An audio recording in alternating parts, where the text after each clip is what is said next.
Moby-Dick, or The Whale, by Herman Melville. Chapter 22. Merry Christmas. At length, towards noon, upon the final dismissal of the ship's riggers, and after the Pequod had been hauled out from the wharf, and after the ever-thoughtful Charity had come off in a whaleboat with her last gifts, a nightcap for Stubb, the second mate, her brother-in-law, and a spare Bible for the steward. After all this, the two captains, Peleg and Bildad, issued from the cabin and turned to the chief mate. Peleg said, "Now, Mr. Starbuck, are you sure everything is right? Captain Ahab is all ready. Just spoke to him. Nothing more to be got from the shore, eh? Well, call all hands then. Muster 'em after here. Blast 'em."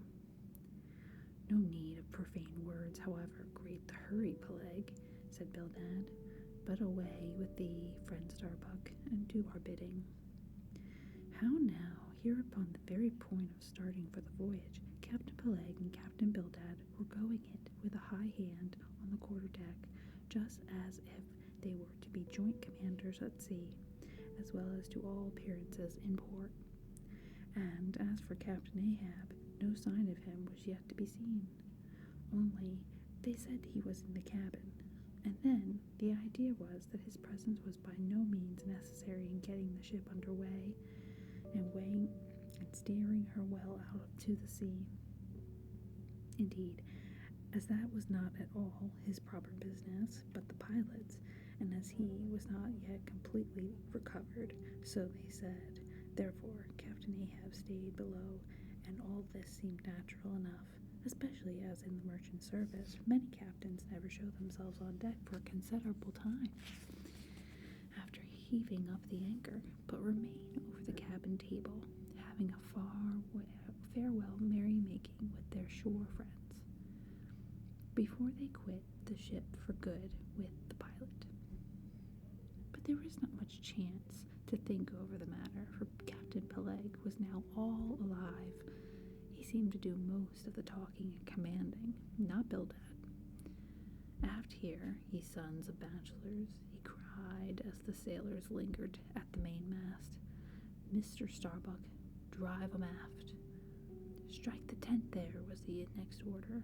As I hinted before, this whalebone marquee was never pitched except in port, and on board the Pequod for 30 years, the order to strike the tent was well known to be the next thing to heaving up the anchor. "Man the capstan, blood and thunder, jump," was the next command, and the crew sprang for the handspikes. Now, in getting under way, the station generally occupied by the pilot is the forward part of the ship, and here Bildad, who with Peleg, be it known, in addition to his other offices, was one of the licensed pilots of the port, he being suspected to have got himself made a pilot in order to save the Nantucket pilot fee to the ships he was concerned in, for he never piloted any other craft. Bildad, I say, might now be seen actively engaged in looking over the bows for the approaching anchor, and at intervals singing what seemed a dismal stave of sodomy, to cheer the hands at the windlass, who roared forth some sort of chorus about the girls in Boobly Alley with hearty goodwill. Nevertheless, not 3 days previous, Bildad had told them that no profane songs would be allowed on the board of the Pequod, particularly in getting under the way, and Charity, his sister, had placed a small choice copy of the Watts in each seaman's berth.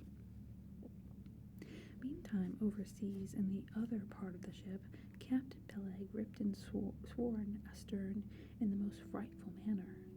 I almost thought he would sink the ship before the anchor could he be got up.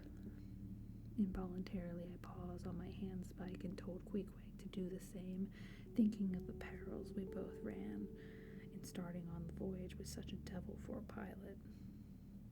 Bildad might be found some salvation in spite of his 777 lay, when I felt a sudden sharp poke in my rear, and turning round was horrified at the apparition of Captain Peleg in the act of withdrawing his leg from my immediate vicinity.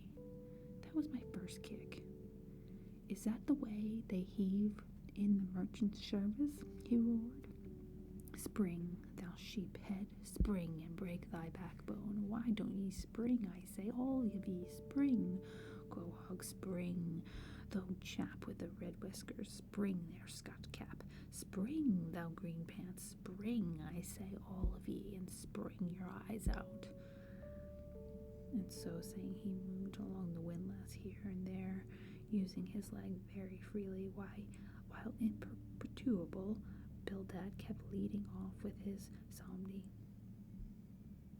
Thinks I, Captain Peleg must have been drinking something today. At last the anchor was up, the sails were set, and off we glided. It was a short, cold Christmas, and as the short northern day merged into night, we found ourselves almost broad upon the wintry ocean, whose freezing spray cased us in ice as in polished armor. The long rows of teeth on the bulwarks glistened in the moonlight, and like the white ivory tusks of some huge elephant, vast curving icicles depended from the bows. Lank Bildad, as pilot, headed the first watch, and ever and anon, as the old craft deep dived into the green seas, and sent the shivering frost all over her, and the winds howled and the cordage rang, his steady notes were heard. Sweet fields beyond the swelling flood stand dressed in living green, so to the Jews old Canaan stood, while Jordan rolled between. Never did those sweet words sound more sweetly to me than then. They were full of hope and fruition. Spite of this frigid winter night in the boisterous Atlantic, spite of my wet feet and wetter jacket, there was yet, it then seemed to me, many a pleasant haven in store, and meads and glades so eternally vernal, and the grass shut up by the spring, untrodden, unwilted, remains at midsummer. At last we gained such an offing that the two pilots were needed, at no longer. The stout sailboat that had accompanied us began ringing alongside.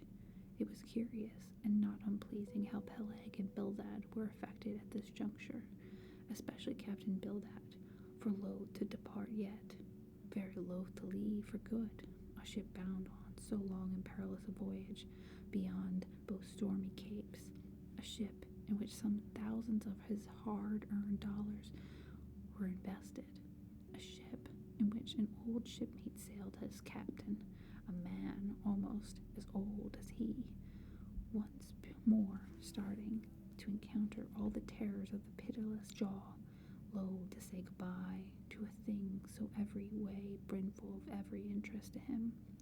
Poor old Bildad lingered long, paced the deck with anxious strides, ran down into the cabin to speak another farewell word there, again came on deck and looked to windward, looked toward the wide and endless waters, only bounded by the far-off unseen eastern continents, looked toward the land, looked aloft, looked right and left, looked everywhere and nowhere, and at last, mechanically coiling a rope upon its pin, convulsively grasped stout Peleg by the hand, and holding up a lantern, for a moment stood gazing heroically in his face, as much as to say, "Nevertheless, friend Peleg, I can stand it. Yes, I can."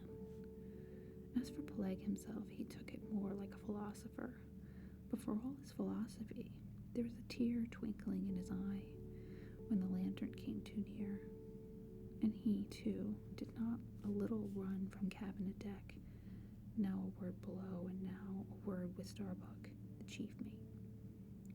But at last he turned to his comrade with a final sort of look upon him. "Captain Bildad, come, old shipmate, we must go. Back the main yard there, boat ahoy. Stand by to come close alongside now. Careful, careful. Come, Bildad, boy, say your last. Luck to ye, Starbuck. Luck to ye, Mr. Stubb.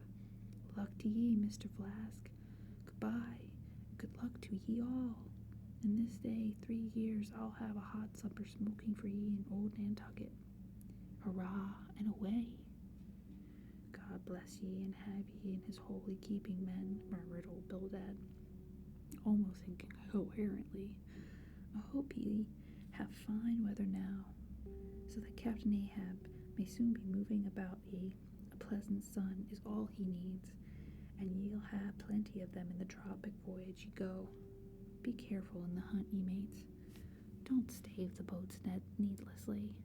Ye harpooners, good white cedar blankets raise full 3%, 3 within this year. Don't forget your prayers either, Mr. Starbuck. Mind that cooper. Don't waste the spare staves. Oh, the sail needles are in the green locker. Don't whale it too much, O Lord's Day. Men, but don't miss a fair chance either. That's rejecting heaven's good gifts. Have an eye to the molasses tears, Mr. Stubb. It was a little leaky, I thought. If ye touch at the island, Mr. Flask, beware of fornication. Goodbye, goodbye. Don't keep that cheese too long down in the hold, Mr. Starbuck. It'll spoil. Be careful with the butter. 20 cents the pound it was. And mind ye, if... Come, Captain Bildad. Stop palavering away, and with that, Peleg hurried him over the side, and both dropped into the boat. The ship and boat diverged. The cold, damp night breeze blew between. A screaming gull flew overhead. The 2 hulls wildly rolled, gave 3 heavy-hearted cheers, and blindly plunged like fate into the lone Atlantic.